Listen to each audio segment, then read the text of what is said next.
welcome back to the Citizen channel. We're all staying safe and well, and this is part 2, so check out part 1, guys. We're checking out the winners and losers in the World Cup, Club Cup for City players, and even a couple of the staff as well, who came out smelling of roses, who probably didn't, who might be staying, who might be going, who's upset Pep or has impressed Pep. So we're having a look back now the dust has settled, of course, on our disappointing round of 16 exit from the competition.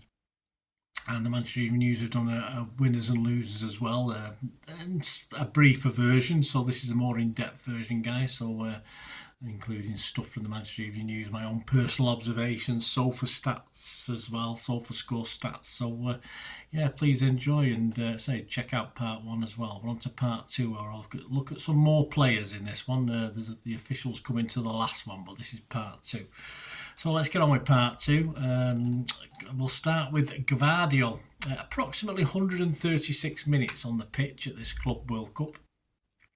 He had around 78 minutes against Al Ain, and he scored in the Manchester Evening News a 7 rating out of 10. He got a 6 from me. His key moment, 32 minutes, just goal Gvardiol meets a Bernardo Silva corner with a header on the penalty spot area, which bounces just before striking the far post. So almost, but not quite. Simon Kowski said, looks a lock for a starting place every week of the season, strong in the air with an eye for starting moves. Yeah, I did I mix him up with someone else? I thought he lost the ball on occasion in this game. It was not his best for me, so I was a bit different to Simon on this particular game. He had about 58 minutes against Al Hilal. Simon again scored him higher than me. He gave him a 6 out of 10. I gave him a 5.5. Key moments in that one, 27 minutes, Gvardiol was booked, of course, as he was too close to the strike and he dragged him down on the halfway line, and quite deserved booking. 30 minutes from a corner, Gvardiol heads with Haaland waiting behind. The keeper tips over at a nice height, so he got his head to it. Denied perhaps Haaland the opportunity, but a couple of feet either side, Gvardiol at least make the keeper work. And Simon Pekowski said of Gvardiol's performance, booked in the first half, unable to stop Al Hilal from turning the game on its head before he was taken off. Yeah, I said he was okay, but he was turned far too easily for that booking, so I didn't think he was that great. Some Sofascore stats for the Club World Cup. 3 clearances, blocked shots 1. He had 2 interceptions. He made 4 tackles. He won 4 out of 9 ground duels. He won 4 out of 4 aerial duels. He lost possession 11 times, was fouled once. Sorry, was fouled once, not was fouled once. 147 touches, 96% pass accuracy, 122 out of 127, hit the spot. Long balls, 5 out of 7 were accurate. Shots off target 1, shots on target 1.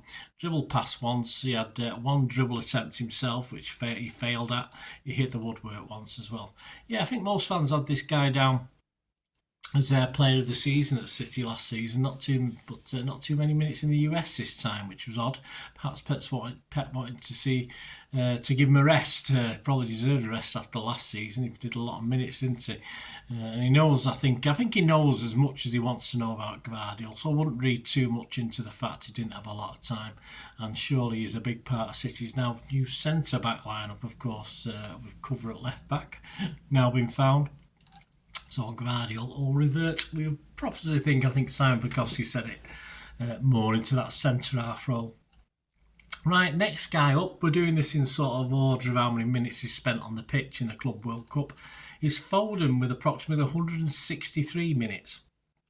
He's played 63 of those against Wydad, rated an 8 with the Manchester Evening News and a 7 for me. Foden scores after just 2 minutes, of course, in this game. A Doku cross lands at Foden's feet, and he plays it to Xavi on the right, whose cross is palmed out weakly by keeper Benabid, and Foden is on hand, of course, to place a rebound in. And almost a second from Phil on 37 minutes, Cherky plays it back to him, and his shot is his shot is well saved by the keeper Benabid, getting down well at the near post. And then an assist for Foden, so he had a good game. He swung in an excellent far post corner. Doku was there to meet it with a Haaland-esque kung fu kick, of course, for 2-0 after 42 minutes. Simon Bukowski said of his performance that day, a goal to get City going and then an assist from a corner. A promising first hour for a player with a point to prove. Yes, definitely after last season. I said he did bits, took the goal well. He may have buried another though. I'm always a hard taskmaster. He managed 50 minutes or so against Al Ain. The Evening News rated him 6. I rated him 6 as well. Key moment, 90 minutes. Phil missed a great chance for 7-0, hitting straight at the keeper from close range. Of course, that would have put us top of the table at the time. Well, didn't really matter in the long run though, did it? And of course, he got 28 minutes against Juve, and he was rated a 7 from the Manchester Evening News. He just wasn't on long enough for me to give him a rating. It's key moments, 69 minutes, City go long. Haaland takes the ball down from the skies on the right, Mahrez-esque. He steams in field and looks for Foden in the middle, 6 yards out. The pass looked perfect, but it isn't quite right. He sort of stretches for it, Phil, but he can't reach it. And it rattles through to Xavi, who takes a touch back inside, taking the keeper out of the game. And this time Foden's just waiting there, thank you very much, to slot home from a couple of yards. Simon Bukowski said of his performance, looked rejuvenated, offering a spark on the pitch that barely flickered last season. I said, like Gundogan, took to the pace of the game very easily, looked promising for Phil so far. Then he had 22 minutes against Al Hilal. He scored a 7 again on Manchester Evening News. He's doing well. Too little time for me to give him an actual score. And Simon said, brilliant goal minutes after coming on the pitch, and it certainly was.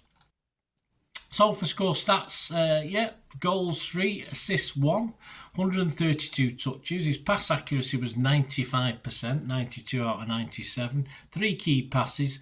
He made 10 crosses, of only which 3 were accurate. He played 2 long balls, none were accurate. He created 2 big chances. He missed 1 big chance. He was successful in 1 dribble attempt out of 3. He had 5 shots on target, 2 shots blocked, one big chance missed. He won 4 out of 9 ground duels, lost possession 23 times, 1 foul, was fouled 3 times and made 1 clearance. Yep, I think good signs in the US. He got minutes in all 4 games, so Pep was happy with him. Just the 1 start though, but I wouldn't read too much into that. Back to form, Foden will have a big part to play, of course, in City's 2025-26 season. Signs are encouraging, and 3 goals and 1 assist is certainly a nice start, isn't it? Simon Bukowski had him as a winner in the Manchester Evening News. No loser for Phil.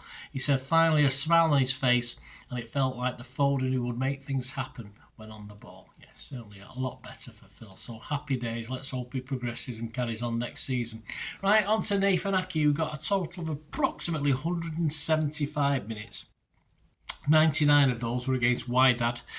He scored a 7 from me and a 7 from the Manchester Evening News. Key moments, well, it was Aki just inside Wydad's half that plays a lovely dink over to set Doku in behind, which leads to City's first goal from Foden on 2 minutes. He also does well later, meeting a corner, but his header just fizzes over the bar. Simon Bukowski said of his performance, went close at an attacking corner and was a calming presence at the back to keep City tight. Me, I said, good game, hopefully comes out of this fine. The only one of the back 4 who looked calm for me. Al Hilal managed 76 minutes, scored a 6 with the Evening News, a 6.5 with me.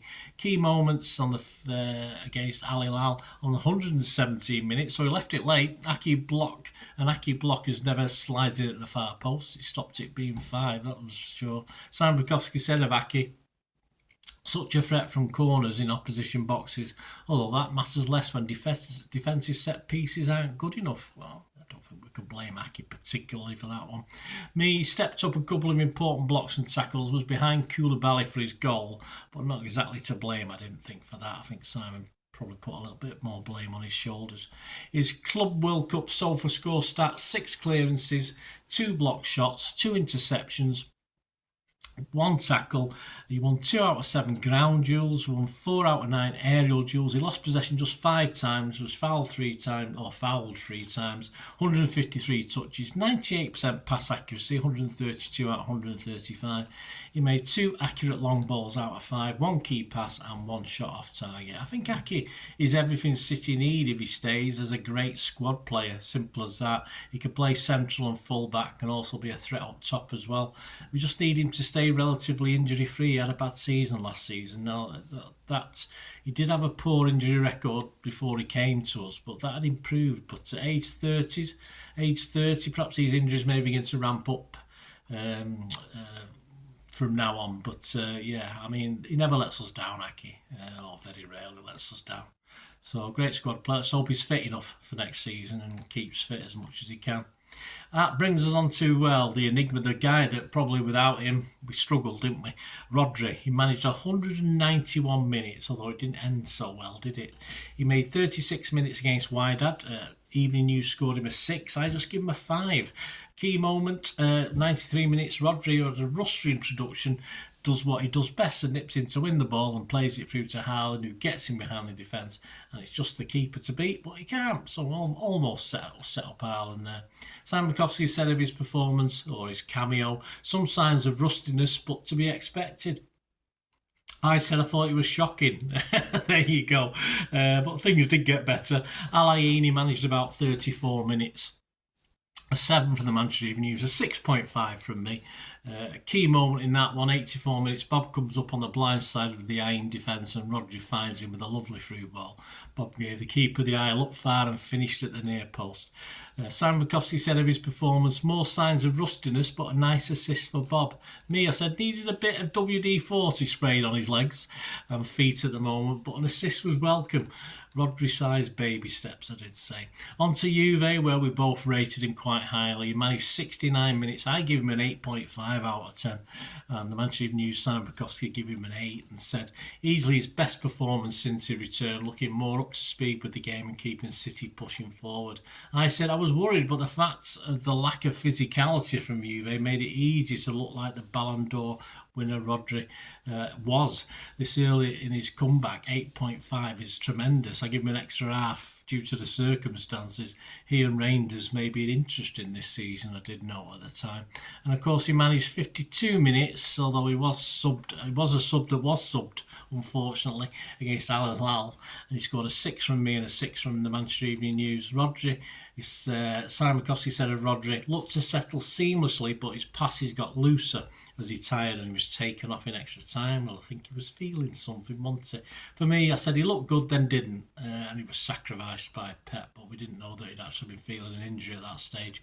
His Sofascore stats overall, 1 assist, 240 touches, which 199 out of 219 passes were accurate. That's 91%.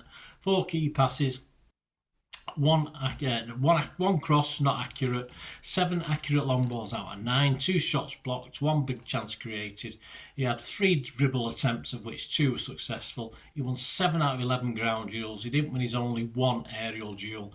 He lost possession 16 times. He made 2 fouls, was fouled once, blocked shots once, and his total tackles were 4 and interceptions 2. And there you go. Really important, I thought, to see him get game time, and he even got himself an assist. It was great to see minutes in all games, but we are now left a little flat, aren't we, as it appears. As a substitute, he was subbed in our round of 16 defeat, and he didn't feel right. That's something to do with his injuries, so we're going to have to keep our fingers crossed yet again. And this followed a near quality 70 minutes against Juventus, where it looked like the old Rodri to me, although on reflection perhaps Juventus weren't so hot in that one. It was only going to take time for Rodri, of course it was, but I'm gutted he didn't get through his competition in good nick without a problem. It'll be another long tough season without Rodri available, so let's hope he's back soon. As far as Simon Bukowski in the Manchester Evening News, he classed him as a winner. He was a winner, yes. It's only that little worry at the end, wasn't it? He said, despite the substitution feeling injury, but the Juve game especially should have brought him back to where he wants to be. Well, let's hope things go well. The next guy we're going to look at, a guy who could be on his way, or he might be on his way as I'm recording this, of course, these are the facts, he's still with us. Gundogan, 202 minutes approximately, of which he managed 27 minutes against Wydad. Simon Kowski scored him a 6, I didn't rate him, he wasn't on long enough. And he said he just saw the game out in his match report. Alain, 99 minutes. Simon Bukowski gave him an 8 for this one. I give him a 7.5 out of 10. His key moments, on 9 minutes, the ball came to Gundogan from a corner via an Alain head. He moved the ball left to beat the defender and create space, and then lost the ball to the far post, looking for Erling, but the ball drifts into the net. He did save the goal. I was a bit stuck between doing what turned out in the end, he admitted. Also thinking of crossing the ball to the second post because I knew, especially second balls, when they drop, it's always very dangerous. Between these two things, in my mind, it turned out to be perfect, and obviously I'm taking it. I was very happy about it because it was a good opener for us in the game. A second and fourth for City on 73 minutes, of course, for Gundogan. Bernardo Silva cutting through the heart of the Al-Ain backline before arriving at the top of the box, where he slots the ball perfectly through to Gundogan, who superbly takes a touch past the defenders and chips it over the keeper into the goal. Simon Bukowski said of his performance, a nice goal to open the scoring. Whether he meant it or not, he didn't particularly. He was a bit confused himself. Some neat play afterwards and picked up a second goal. I said more freedom against this opposition. A good game, allowed to wander. Juve, yeah, he came on as a substitute in the Juve game. Simon Bukowski was quite happy with his performance. He gave him a 7 out of 10. He said, came on with the game already won, but helped to keep City pushing. I thought he settled nicely into a confident team, filling in for Rodri. Al Hilal, he managed 58 minutes, scored a 7 with Simon and a 6 from me. His key moment on 29 minutes, a really good save from Bono after a nice 1-2 with Gundo and Savvy in the box. He makes himself big to stop what was a pretty good Gundo effort, actually. I just thought the keeper did well on that one. Simon said of Gundo's match, looked quicker in the first half than he had all season, full of running and invention in the final third. I said he was okay, but I do question whether he should have even started. So mean. Sofascore stats for his competition: goals 2, assists 1, touches 146, 119 out of 127 passes were accurate, key passes 2, crosses 5, none were accurate. He made 6 long balls, of which all 6 were accurate, 1 big chance created, 1 shot on target, 1 big chance missed, 2 shots on target, not 1. Dribble attempts, 3 out of 4 successful. Ground duels, he won 4 out of 8. He lost possession 16 times, 1 interception, 1 tackle, 1 foul. He was dribbled past twice. The problem that he's Gundo with 1 year left on this return contract, now he got the extension, of course. He actually had a reasonable Club World Cup, even though I didn't give him great scores. But many would believe a move to perhaps Turkey or elsewhere will be both his and the club's best interest. Whilst he's there, Pep's going to be tempted to play him, isn't he? And his set of skills make that almost certain that he will get gains, but surely with better options when it matters. Whatever happens, he's been a great servant, of course he has. We've said bye once, and I'm well willing to do so again, but let's hope Pep might be willing to as well. But thank you, Gundo. Right, on to the next guy. And it's Mr. Diaz, yes, Ruben Diaz. 254 minutes approximately for Ruben Diaz. Al-Ain against those 21 minutes. He played 97 minutes against Juventus. Against Al-Ain, Sam Bukowski gave him a 6. Against Juventus, I scored him 7. Manchester United scored him 7 and I give him a 6.5. He said for this first one, set everything off with a nice pass for Doku for the opening goal. Looked comfortable on his first start of the tournament. So that was the Al-Ain game. For me, yep, all good and steady. Eddie at the back tried to get forward at times. It's Al Hilal.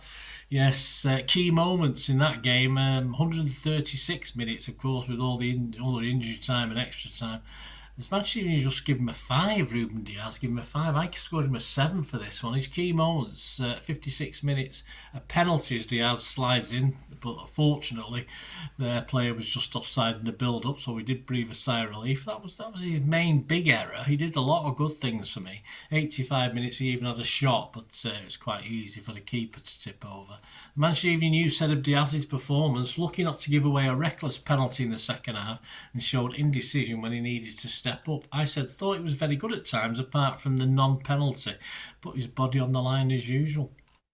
Some Sofascore stats for Ruben: 1 interception, 6 clearances, 2 tackles, 3 block shots, ground duels won 5 out of 9. In fact, make that 3 total tackles, not 2.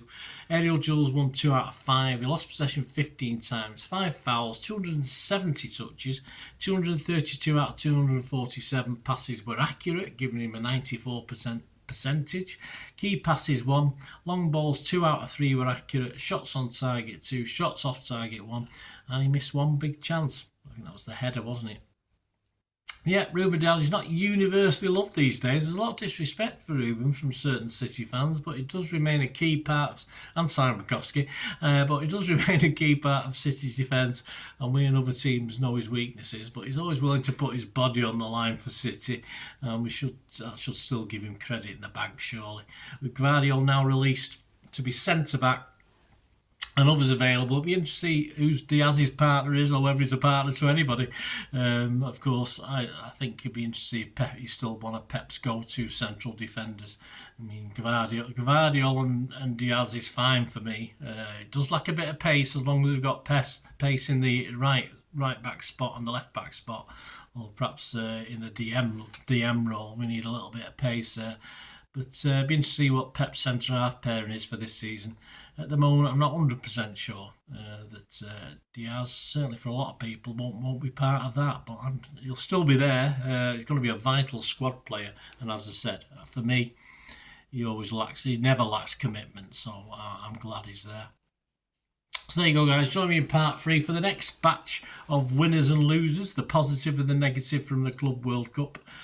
Hope you enjoyed that. Please push those buttons, guys, and if you can support me, there are ways of doing that. As I say, make sure you watch part 1 as well, and if you can support me, just keep watching and listening for finding out ways of doing that. I hope you enjoyed the feature, and yeah, if you can support me through the subscription, if you can subscribe, guys, that'd be wonderful if you've not already done so.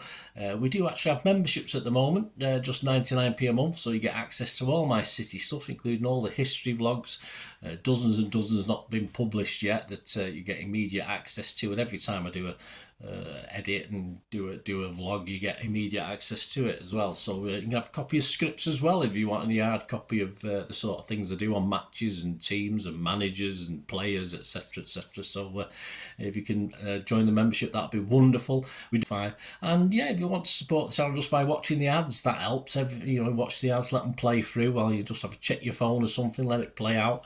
And of course, if you follow any of the links, that always works as well. If you follow a link to one of the ads and you fancy something, I've done it myself. I've followed a link and actually purchased something from another organisation. But it can happen. It can happen. Not all ads are stuff you're not interested in.